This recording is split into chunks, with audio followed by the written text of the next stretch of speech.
Ji good morning students, welcome to YouTube channel.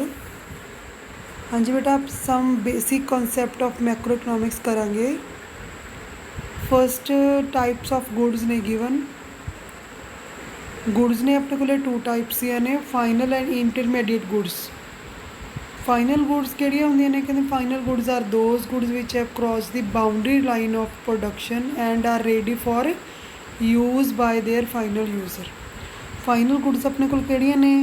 ਉਹ ਵਾਲੀਆਂ ਹੁੰਦੀਆਂ ਨੇ ਜੋ ਪ੍ਰੋਡਕਸ਼ਨ ਦੀ ਬਾਉਂਡਰੀ ਲਾਈਨ ਨੂੰ ਕ੍ਰਾਸ ਕਰ ਦਿੰਦੀਆਂ ਨੇ। ਕਹਿਣ ਦਾ ਮਤਲਬ ਕੀ ਹੈ ਵੀ ਉਹ ਯੂਜ਼ ਕਰਨ ਦੇ ਲਈ ਰੈਡੀ ਨੇ। ਸੋ ਅੱਗੇ ਹੈਗਾ who are final user. Final user ਕੌਣ ਹੈ? ਸੋ ਦੀਜ਼ ਆਰ ਕੰਜ਼ਿਊਮਰਸ, ਪ੍ਰੋਡਿਊਸਰਸ। ਇਹ ਦੋਨੋਂ ਕੀ ਨੇ? ਫਾਈਨਲ ਯੂਜ਼ਰ ਨੇ। ਅਗਰ ਆਪਾਂ ਕੰਜ਼ਿਊਮਰ ਦੇ ਤੌਰ 'ਤੇ ਦੇਖੀਏ, ਸੋ ਕਹਿੰਦੇ consumer are final user of clothes and shoes. ठीक है। Producer are final user of plants and machinery. So इन्होंने अगे क्लासीफाई कर सकते आप फाइनल गुड्स नू। जो कंज्यूमर फाइनल यूज़ कर रहे फाइनल कंज्यूमर गुड्स बोल रहे हैं, जो प्रोड्यूसर यूज़ कर रहे फाइनल प्रोड्यूसर गुड्स बोल रहे हैं। ठीक है। आगे की है कहते फाइनल कंज्यूमर गुड्स ਕਿਹੜੀਆਂ ਹੁੰਦੀਆਂ ਨੇ? These are goods which are ready for use by their final users and consumer are their final user. जिमें ब्रैड एंड बटर है, ठीक है, use by consumers. Final producer goods ਕਿਹੜੀਆਂ ਹੁੰਦੀਆਂ ਨੇ? ਕਹਿੰਦੇ those goods which are ready for use final users and producer are their final user. So expenditure on final consumer goods by households is called consumption expenditure and expenditure on final goods by producers is called investment expenditure। अगर आप दोनों का plus कर देंगे तो expenditure on final goods निकले होगा। मतलब expenditure on final goods equal to consumption expenditure plus investment expenditure. ठीक है जी। अगे बेटा तुहानूं एग्जाम्पल ये गिवन। एग्जाम्पल के तुहानूं की दिता होया है भी एक शर्ट है, शर्ट जो सेल है, ठीक है, बट अपन ये पता लगता भी उसका फाइनल यूज़र कौन है। ठीक है। देखो सब तो फस्ट तुहानूं इन्होंने दे रखे है, कहते shirt in a retail showroom. अगर कहते शर्ट है रिटेल शोरूम दे विच है, is all set for sale to its final user. So no value is to be added to the shirt by way of stitching, iron, packing, etc. So the only value addition left now is when the actually sold to the consumer।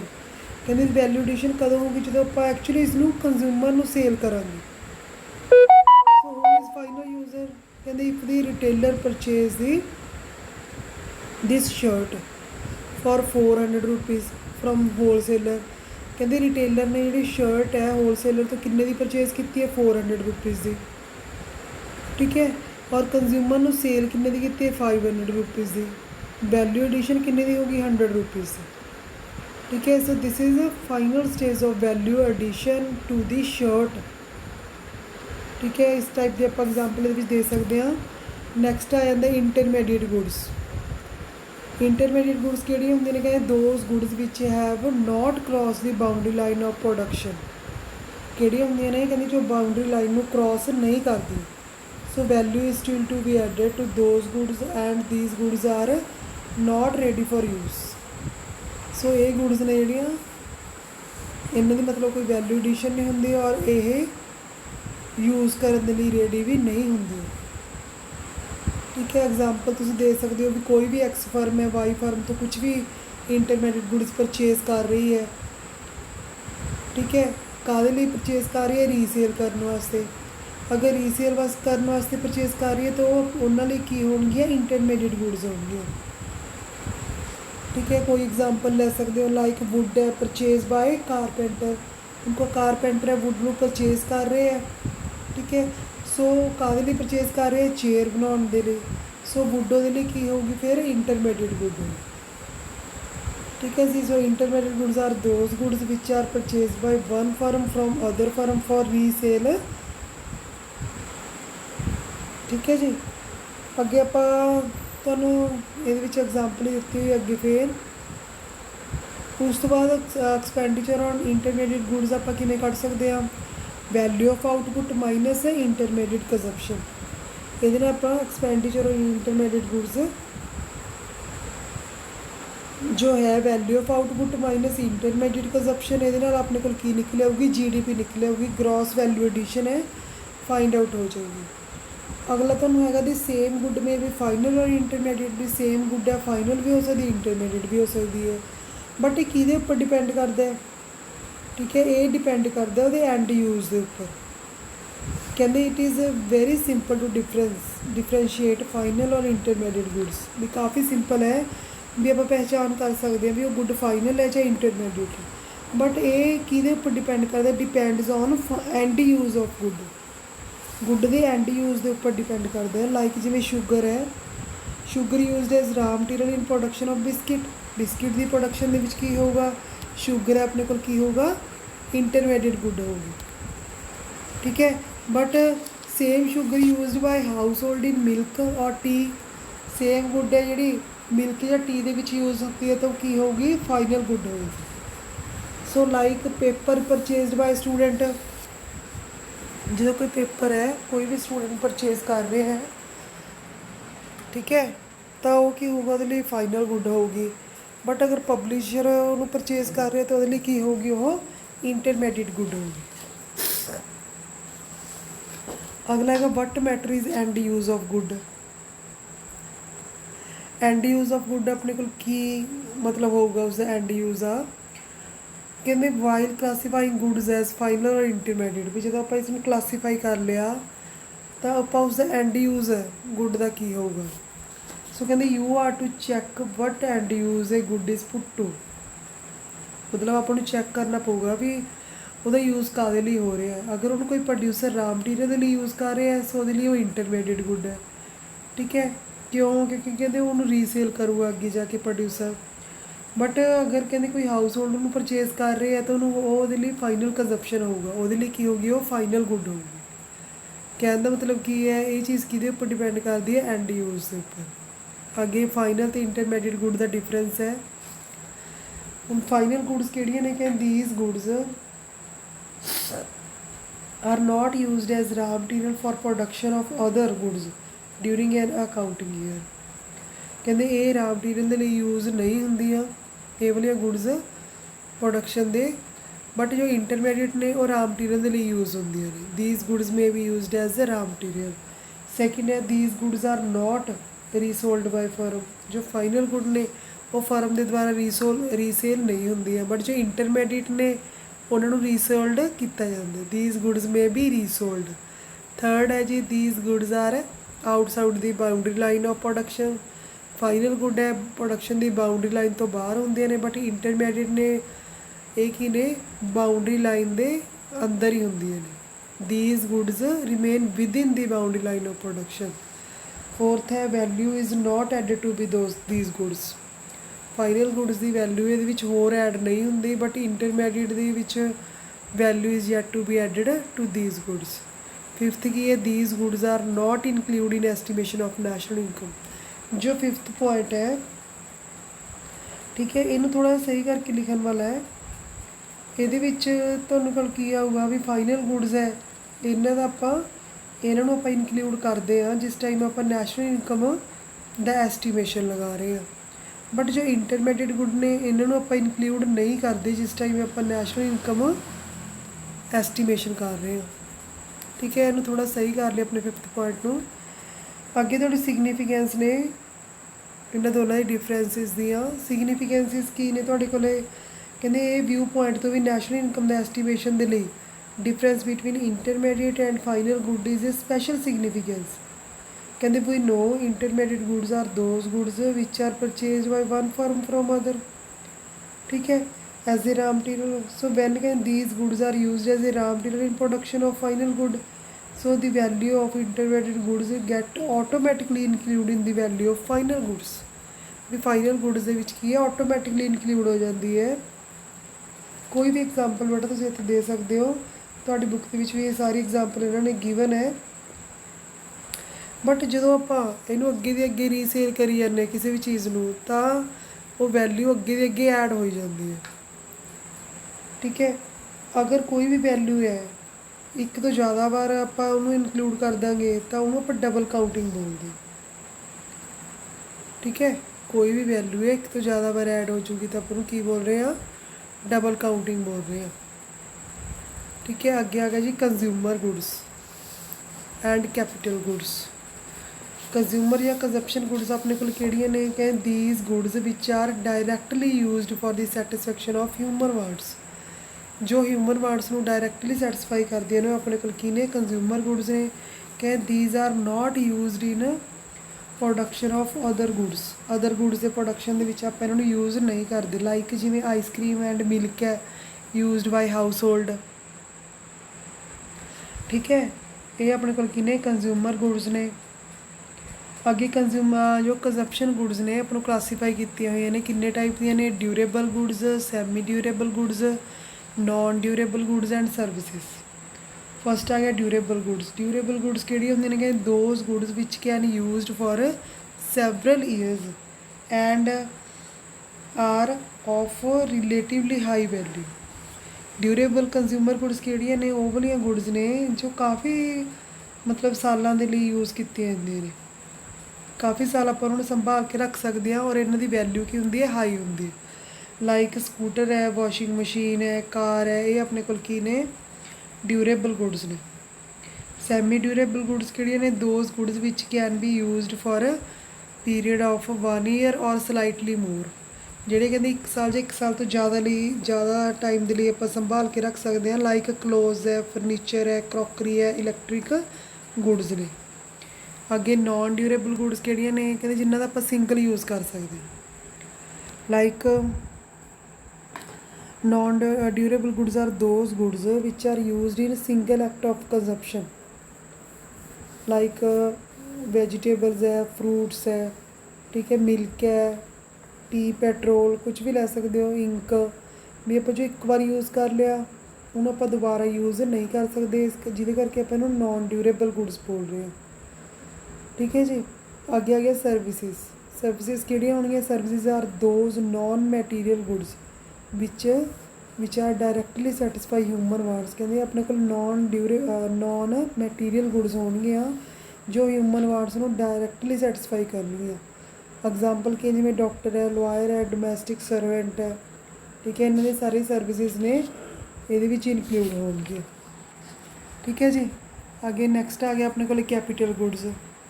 Capital goods ਕਿਹੜੀਆਂ ਨੇ, ਕਹਿੰਦੇ capital goods as a final good so are fix assets of producers.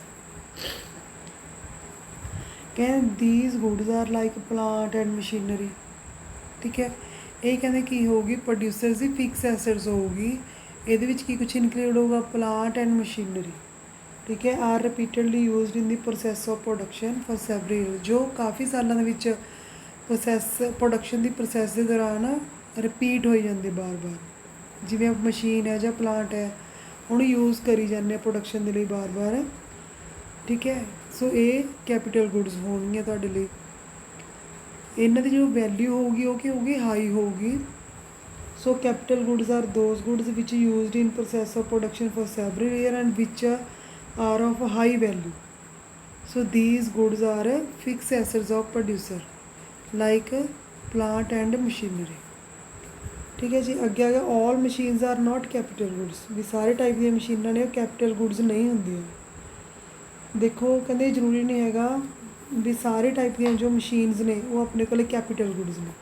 Like ਕਹਿੰਦੇ ਸਿਓਇੰਗ machine ਹੈ, ਠੀਕ ਹੈ, ਇਹਨੇ tailoring ਸ਼ॉप, ਅਗਰ tailoring ਸ਼ॉप ਦੇ ਉੱਪਰ ਹੈ ਤਾਂ ਉਹ ਫਿਕਸ ਐਸੈਟਸ ਹੈ ਟੇਲਰ ਦੇ ਲਈ, ਸੋ ਇਟ ਇਜ਼ ਕੈਪੀਟਲ ਗੁੱਡ ਅਤੇ ਉਹਦੇ ਲਈ ਉਹ ਕੈਪੀਟਲ ਗੁੱਡ ਹੈ। But same machine with in consumer house hold is not capital good. ਅਗਰ ਹਾਊਸ ਹੋਲਡ ਦੇ ਕੋਲ ਉਹ ਮਸ਼ੀਨ ਹੈ ਸਿਓਇੰਗ ਮਸ਼ੀਨ ਤਾਂ ਉਹਦੇ ਲਈ ਕੈਪੀਟਲ ਗੁੱਡ ਨਹੀਂ ਹੈਗੀ। It is simply durable use for consumer good. ਇਹ ਕੀ ਸਿਰਫ ਡਿਊਰੇਬਲ ਯੂਜ਼ ਹੈ ਕੰਜ਼ਿਊਮਰ ਗੁੱਡ। ਠੀਕ ਹੈ ਜੀ, ਜਿਵੇਂ ਕਾਰ ਹੈ, ਅਗਰ ਆਪਾਂ ਕਹਿੰਦੇ ਉਹਨੂੰ ਯੂਜ਼ ਕਰ ਰਹੇ ਕਿਸੇ ਕੰਪਨੀ ਦੇ ਲਈ ਤਾਂ ਉਹ ਕੈਪੀਟਲ ਗੁੱਡ ਹੈ। ਮਗਰ ਉਹਨੂੰ ਕੋਈ ਹਾਊਸ ਹੋਲਡ ਯੂਜ਼ ਕਰ ਰਿਹਾ ਆਪਣੇ ਘਰ ਦੇ ਵਿੱਚ ਕਾਰ ਨੂੰ ਤਾਂ ਉਹਦੇ ਲਈ ਕੀ ਹੈ, ਉਹ ਸਿਰਫ ਇੱਕ ਕੰਜ਼ਿਊਮਰ ਗੁੱਡ ਹੈ। ਠੀਕ ਹੈ, ਇਸ ਟਾਈਪ ਦੇ ਨਾਲ ਤੁਸੀਂ ਕਲਾਸੀਫਾਈ ਕਰ ਸਕਦੇ ਹੋ। ਨੈਕਸਟ ਆ ਜਾਂਦਾ ਤੁਹਾਡੇ ਕੋਲ all capital goods are producer goods but all producer goods are not capital goods. ਵੀ ਸਾਰੇ ਟਾਈਪ ਦੀਆਂ ਜੋ ਕੈਪੀਟਲ ਗੁੱਡਸ ਨੇ ਉਹ ਤੁਹਾਡੇ ਕੋਲ ਪ੍ਰੋਡਿਊਸਰ ਗੁੱਡਸ ਨੇ, ਬਟ ਸਾਰੀਆਂ ਪ੍ਰੋਡਿਊਸਰ ਗੁੱਡਸ ਨੇ ਉਹ ਕੈਪੀਟਲ ਗੁੱਡਸ ਨਹੀਂ ਹੈਗੀਆਂ। ਇਹਨਾਂ ਦੀ ਗੱਲ ਬਿਲਕੁਲ ਸਹੀ ਹੈ ਵੀ ਜੋ ਸਾਰੇ ਕੈਪੀਟਲ ਗੁੱਡਸ ਨੇ ਉਹ ਆਪਣੇ ਕੋਲ ਪ੍ਰੋਡਿਊਸਰ ਗੁੱਡਸ ਨੇ, ਜਿਵੇਂ ਪਲਾਂਟ ਹੈ, ਮਸ਼ੀਨਰੀ ਹੈ, ਠੀਕ ਹੈ, ਇਹ ਆਪਣੇ ਕੋਲ ਕੈਪੀਟਲ ਗੁੱਡਸ ਨੇ। ਸੋ ਇਹ ਸਾਰਿਆਂ ਨੂੰ ਆਪਾਂ ਪ੍ਰੋਡਿਊਸਰ ਗੁੱਡਸ ਬੋਲ ਸਕਦੇ ਹਾਂ, ਪਰ ਸਾਰੇ ਪ੍ਰੋਡਿਊਸਰ ਗੁੱਡਸ ਨੂੰ ਕੈਪੀਟਲ ਨਹੀਂ ਬੋਲ ਸਕਦੇ। ਜਿਵੇਂ ਤੁਹਾਨੂੰ ਇਹਨਾਂ ਨੇ ਸਮਝਾ ਹੀ ਰੱਖਿਆ ਸਾਰਾ, ਕਹਿੰਦੇ ਜੋ ਪ੍ਰੋਡਿਊਸਰ ਗੁੱਡਸ ਨੇ ਉਹ ਵਾਲੀਆਂ ਹੁੰਦੀਆਂ ਨੇ ਜੋ ਪ੍ਰੋਡਕਸ਼ਨ ਦੀ ਪ੍ਰੋਸੈਸ ਦੇ ਦੌਰਾਨ ਯੂਜ਼ ਹੁੰਦੀਆਂ ਨੇ। ਸੋ ਦੀਜ਼ ਗੁੱਡਸ ਇਨਕਲੂਡ, ਇਹਦੇ ਵਿੱਚ ਕੀ ਕੁਝ ਇਨਕਲੂਡ ਹੋ ਜਾਊਗਾ, ਰਾ ਮਟੀਰੀਅਲ ਆ ਜਾਊਗਾ, ਠੀਕ ਹੈ। ਸੋ ਗੁੱਡਸ ਆ ਜਾਣਗੀਆਂ which are used as fix assets by producers like plant, machinery. So unlike ਕਹਿੰਦੇ fix assets of producer goods used as raw material are not durable use goods, ਠੀਕ ਹੈ ਵੀ ਜਿਹੜਾ ਰਾ ਮਟੀਰੀਅਲ ਹੈ ਉਹਦਾ ਆਪਾਂ ਡਿਊਰੇਬਲ ਯੂਜ਼ ਨਹੀਂ ਲੈ ਸਕਦੇ ਗੁੱਡਸ ਦਾ। ਸੋ ਕਹਿੰਦੇ these are single use producer goods, ਕੀ ਨੇ ਆਪਣੇ ਕੋਲ ਇਹ ਸਿੰਗਲ ਯੂਜ਼ ਪ੍ਰੋਡਿਊਸਰ ਗੁੱਡਸ ਨੇ। ਜੋ ਰਾ ਮਟੀਰੀਅਲ ਹੈ ਆਪਾਂ ਇਹਨਾਂ ਨੂੰ ਇੱਕ ਵਾਰੀ ਯੂਜ਼ ਕਰ ਸਕਦੇ ਹਾਂ ਔਰ ਆਪਾਂ ਇਹਨਾਂ ਨੂੰ ਰਿਪੀਟ ਨਹੀਂ ਕਰ ਸਕਦੇ, ਠੀਕ ਹੈ। ਸੋ ਬਟ ਜੋ ਆਪਣੇ ਕੋਲ ਫਿਕਸ ਐਸਟਸ ਹੈ ਉਹਨਾਂ ਨੂੰ ਆਪਾਂ ਰਿਪੀਟ ਕਰ ਸਕਦੇ ਹਾਂ, ਠੀਕ ਹੈ। ਸੋ ਕਹਿੰਦੇ these are durable use producer goods. So ਇਹਦਾ ਮਤਲਬ ਕੀ ਹੈ ਵੀ ਆਲ ਕੈਪੀਟਲ ਗੁੱਡਸ ਨੇ ਪ੍ਰੋਡਿਊਸਰ ਗੁੱਡਸ ਤਾਂ ਹੋ ਸਕਦੀਆਂ ਨੇ, ਪਰ ਸਾਰੇ ਟਾਈਪ ਦੇ ਜੋ ਪ੍ਰੋਡਿਊਸਰ ਗੁੱਡਸ ਨੇ ਜਿਵੇਂ ਰਾ ਮਟੀਰੀਅਲ ਦੀ ਗੱਲ ਕਰ ਰਹੇ ਨੇ ਇਹ ਆਪਣੇ ਕੋਲ ਕੈਪੀਟਲ ਗੁੱਡਸ ਨਹੀਂ ਹੈਗੀਆਂ। ਅਗਲਾ ਕਨਸੈਪਟ ਆ ਗਿਆ concept and types of investment. First ਆ ਗਿਆ ਵਟ ਇਜ਼ ਇਨਵੈਸਟਮੈਂਟ। ਇਨਵੈਸਟਮੈਂਟ ਕੀ ਹੁੰਦੀ ਹੈ, ਕਹਿੰਦੇ capital is an important factor of production, ਠੀਕ ਹੈ। So it is stock of produced means production. So ਕਹਿੰਦੇ ਆਪਣੇ ਕੋਲ ਜੋ ਕੈਪੀਟਲ ਹੈ ਉਹ ਇੱਕ ਇੰਪੋਰਟੈਂਟ ਫੈਕਟਰ ਹੈ ਪ੍ਰੋਡਕਸ਼ਨ ਦਾ। ਇਹ ਕੀ ਹੈ, ਆਪਣੇ ਕੋਲ ਇੱਕ ਸਟਾਕ ਹੈ, ਕਹਿੰਦੇ it is a stock of produced means of production, ਠੀਕ ਹੈ। ਇਹ ਆਪਣੇ ਕੋਲ ਕੀ ਹੈ, ਇੱਕ ਸਟਾਕ ਹੈ ਜਿਹਦੇ ਨਾਲ ਆਪਾਂ ਅੱਗੇ ਪ੍ਰੋਡਕਸ਼ਨ ਕਰ ਰਹੇ ਹਾਂ। ਕਹਿੰਦੇ it is stock of man made goods, ਜੋ ਮੈਨ ਮੇਡ ਗੁੱਡਸ ਦਾ ਸਟਾਕ ਹੋਊਗਾ ਉਹ ਲੈ ਰਹੇ ਨੇ। ਕਹਿੰਦੇ which are used for further production. Capital stock imply production capacity of producers. So ਕਹਿੰਦੇ ਜੋ ਕੈਪੀਟਲ ਸਟਾਕ ਹੈ ਆਪਾਂ ਨੂੰ ਕੀ ਇੰਪਲਾਈ ਕਰਦਾ ਹੈ, ਪ੍ਰੋਡਕਸ਼ਨ ਕਪੈਸਿਟੀ ਨੂੰ ਇੰਪਲਾਈ ਕਰਦਾ ਹੈ ਪ੍ਰੋਡਿਊਸਰਸ ਦੀ। ਅਗਰ ਕਹਿੰਦੇ large the capital stock with the producers greater is the capacity. ਅਗਰ ਕਹਿੰਦੇ ਆਪਣੇ ਕੋਲ ਸਟਾਕ ਜਿੰਨਾ ਜ਼ਿਆਦਾ ਹੋਊਗਾ ਕੈਪੀਟਲ ਦਾ, ਪ੍ਰੋਡਕਸ਼ਨ ਦੀ ਕਪੈਸਿਟੀ ਵੀ ਉਨੀ ਹੀ ਜ਼ਿਆਦਾ ਹੋਊਗੀ, ਠੀਕ ਹੈ। ਸੋ ਇਹਦੇ ਵਾਸਤੇ ਕੀ ਹੈ, ਜੋ ਪ੍ਰੋਡਿਊਸਰ ਹੈ ਹਮੇਸ਼ਾ ਕਹਿੰਦੇ ਟਰਾਈ ਕਰਦੇ ਨੇ ਵੀ ਉਹਨਾਂ ਦਾ ਕੈਪੀਟਲ ਸਟਾਕ ਹੈ ਜ਼ਿਆਦਾ ਹੋਵੇ, ਜਿਨ੍ਹਾਂ ਕਰਕੇ ਉਹਨਾਂ ਦੀ ਜਿਹੜੀ ਪ੍ਰੋਡਕਸ਼ਨ ਦੀ ਕਪੈਸਿਟੀ ਹੈ ਉਹ ਵੀ ਜ਼ਿਆਦਾ ਹੋਊਗੀ। ਕੈਪੀਟਲ ਸਟਾਕ ਜ਼ਿਆਦਾ ਹੋਊਗਾ, ਪ੍ਰੋਡਕਸ਼ਨ ਦੀ ਕਪੈਸਿਟੀ ਜ਼ਿਆਦਾ ਹੋਊਗੀ ਤਾਂ ਆਪਣੇ ਕੋਲ ਇਨਵੈਸਟਮੈਂਟ ਵੀ ਜ਼ਿਆਦਾ ਹੋਊਗੀ। ਸੋ ਇਨਕਰੀਜ਼ ਇਨ ਕੈਪੀਟਲ ਸਟਾਕ, ਇਹਦਾ ਮਤਲਬ ਕੀ ਹੈ, capital during the year is called investment during the year. So investment is equal to change in K, change in capital stock। K ਦਾ ਮਤਲਬ ਹੈ capital stock, ਠੀਕ ਹੈ। ਸੋ ਇਹਦਾ ਮਤਲਬ ਕੀ ਹੈ ਵੀ change in stock of capital is also called capital formation ਹੈ। ਇਹਨਾਂ ਨੂੰ ਆਪਾਂ ਕੀ ਬੋਲ ਸਕਦੇ ਹਾਂ, capital formation ਵੀ ਬੋਲ ਸਕਦੇ ਹਾਂ, ਠੀਕ ਹੈ ਜੀ। ਸੋ ਦੈਟ ਕਹਿੰਦੀ term investment and capital formation can be used interchangeably. ਆਪਾਂ ਇਹਨਾਂ ਨੂੰ ਇੱਕ ਦੂਸਰੇ ਦੀ ਜਗ੍ਹਾ 'ਤੇ ਯੂਜ਼ ਕਰ ਸਕਦੇ ਹਾਂ, ਇਨਵੈਸਟਮੈਂਟ ਨੂੰ ਅਤੇ ਕੈਪੀਟਲ ਫਾਰਮੇਸ਼ਨ ਨੂੰ, ਠੀਕ ਹੈ ਜੀ। ਅੱਗੇ ਹੈਗਾ ਫਿਕਸ ਅਤੇ ਇਨਵੈਂਟਰੀ ਇਨਵੈਸਟਮੈਂਟ। ਫਿਕਸ ਇਨਵੈਸਟਮੈਂਟ ਕਿਹੜਾ ਹੁੰਦਾ ਆਪਣੇ ਕੋਲ, ਕਹਿੰਦੇ refers to increase in stock of fix assets of producers during accounting year. ਇਹ ਆਪਣੇ ਕੋਲ ਕੀ ਹੈ, ਜੋ ਫਿਕਸ ਐਸਟ ਦੇ ਸਟਾਕ ਨੂੰ ਵਧਾਉਂਦਾ ਉਹ ਆਪਣੇ ਕੋਲ ਕੀ ਹੈ, ਫਿਕਸ ਇਨਵੈਸਟਮੈਂਟ ਹੈ। ਲਾਈਕ ਐਕਸਪੈਂਡੀਚਰ ਆਫ ਦੀ ਕਹਿੰਦੇ producers on the purchase of fix assets of capital goods, ਜਿਵੇਂ ਪਲਾਂਟ ਅਤੇ ਮਸ਼ੀਨਰੀ ਦੇ ਉੱਪਰ ਜੋ ਖਰਚ ਕੀਤਾ ਜਾਂਦਾ ਉਹ ਆਪਣੇ ਕੋਲ ਕੀ ਹੈ, ਫਿਕਸ ਇਨਵੈਸਟਮੈਂਟ ਹੈ, ਠੀਕ ਹੈ।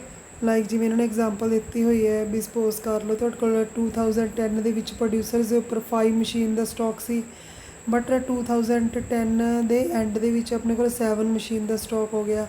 ਇਹਦਾ ਮਤਲਬ ਇਹਦੇ ਵਿੱਚ ਫਿਕਸ ਇਨਵੈਸਟਮੈਂਟ ਕਿੰਨੇ ਦਾ ਹੋਇਆ, 2 ਮਸ਼ੀਨਸ ਦਾ ਹੋਇਆ, ਠੀਕ ਹੈ। ਸੋ ਫਿਕਸ ਇਨਵੈਸਟਮੈਂਟ ਆਪਾਂ ਕਿਵੇਂ ਕੱਢ ਸਕਦੇ ਹਾਂ, stock of fix assets is equal to stock of fixed assets with producers at end of accounting year minus stock of fixed assets with producer at beginning of accounting year, ठीक है। ਅੱਗੇ ਜੀ ਇਸ ਦਾ ਸਿਗਨੀਫਿਕੈਂਸ ਆ ਗਏ। Significance ਇਹਦੇ ਕੀ ਨੇ ਵੀ ਜਿਸ ਟਾਈਮ ਆਪਣਾ ਫਿਕਸ ਇਨਵੈਸਟਮੈਂਟ ਹੈ ज़्यादा होगा मतलब फिक्स एसेट का स्टॉक ज़्यादा होगा प्रोड्यूसर का।